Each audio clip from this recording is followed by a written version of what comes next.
नमस्कार, मी सुवर्णाच्या जगमध्ये आपले स्वागत करत आहे। जर तुम्ही चॅनलवर नवीन असाल तर प्लीज लाईक करा, शेअर करा, कमेंट करा, सबस्क्राईब करा माझ्या चॅनलला। तर आज मी बनवते स्पॉन्ज केक। त्यासाठी मी टोपामध्ये मीठ टाकलेलं आहे आणि टोप पहिला प्रीहीट करायला ठेवलेला आहे। आता मी सुरुवातीला तेल घेतलेलं आहे 1 वाटी, हे बघा मेजर कपच्या हिशोबाने घेत आहे। त्यानंतर दही घेत आहे अर्धा वाटी आणि सगळं व्यवस्थित मिक्स करायचं आहे एकाच डायरेक्शनमध्ये। तोपर्यंत आपल्याला याला फेटून घ्यायचं आहे जोपर्यंत दही आणि तेल एकत्र मिक्स होत नाही। अशा प्रकारे व्यवस्थित त्याला मिक्स करून घ्यायचं आहे। हे बघा आता दही आणि तेल व्यवस्थित मिक्स झालेलं आहे।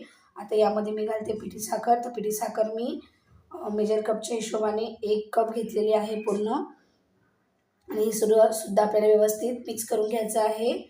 अशा प्रकारे मिश्रण व्यवस्थित मिक्स झालेलं आहे। आता यामध्ये आपण घेणार आहोत मैदा।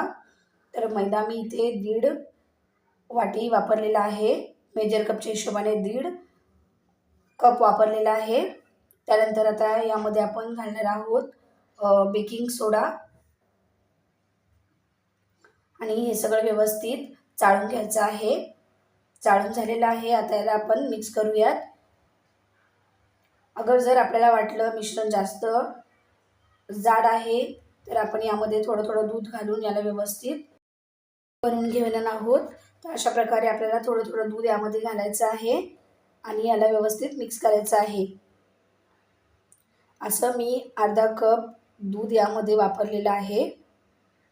एकदम सोपी रेसिपी आहे, झटपट आणि घरच्या साहित्यात होते।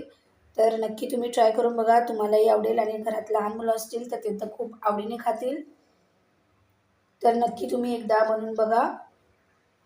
हे बघा आता अशा प्रकारे बॅटर व्यवस्थित मी बनवून घेत आहे। एकाच डायरेक्शनमध्ये आपल्याला याला व्यवस्थित फेटून घ्यायचं आहे। हे बघा आता आपलं बॅटर एकदम रेडी आहे, परफेक्ट झालेलं आहे। आता यामध्ये मी रोज इसेन्स वापरत आहे। तर तुम्ही या जागेवरती व्हॅनिला एसेन्स पण घेऊ शकता आणि सर्व मी मिक्स करते।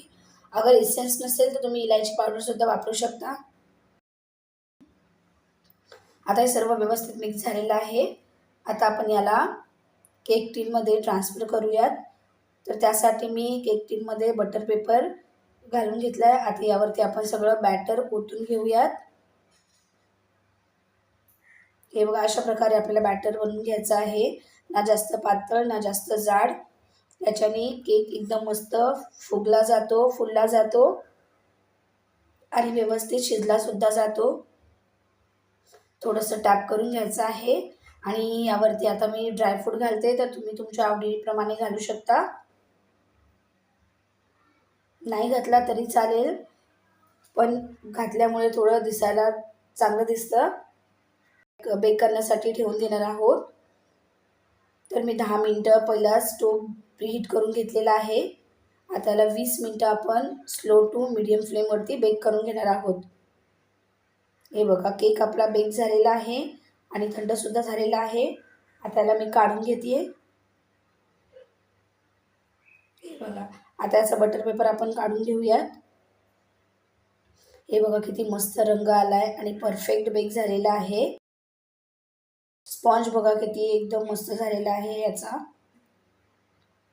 तर अशा प्रकारे तुम्ही घरच्या घरीच एकदम केक बनवू शकता, चहासाठी किंवा नाश्त्यासाठी मस्त। चहाबरोबर तर अजून चांगला लागतो। हे बघा आता मी कट करते आणि एकदम सोपी रेसिपी आहे, सोपा आणि सहज एकदम बनवली जाते। तर नक्की ट्राय करा। हे बघा मी कट केला आहे, बघा किती मस्त दिसतोय आणि घरच्या घरी आहे। आपण कुठच्याही प्रकारचे यामध्ये केमिकल्स वगैरे काही वापरलेलं नाही आहे, त्यामुळे हेल्दीसुद्धा आहे, टेस्टीसुद्धा आहे। तर नक्की तुम्ही ट्राय करून बघा। दिसायला पण बघा किती मस्त जाळीदार झाला एकदम। जर तुम्हाला माझी रेसिपी आवडत असेल तर प्लीज लाईक करा, शेअर करा, कमेंट करा, सबस्क्राईब करा माझ्या चॅनलला। अशा सोप्या रेसिपी बघण्यासाठी आणि वेळात वेळ काढून व्हिडिओ बघितल्याबद्दल खूप खूप धन्यवाद।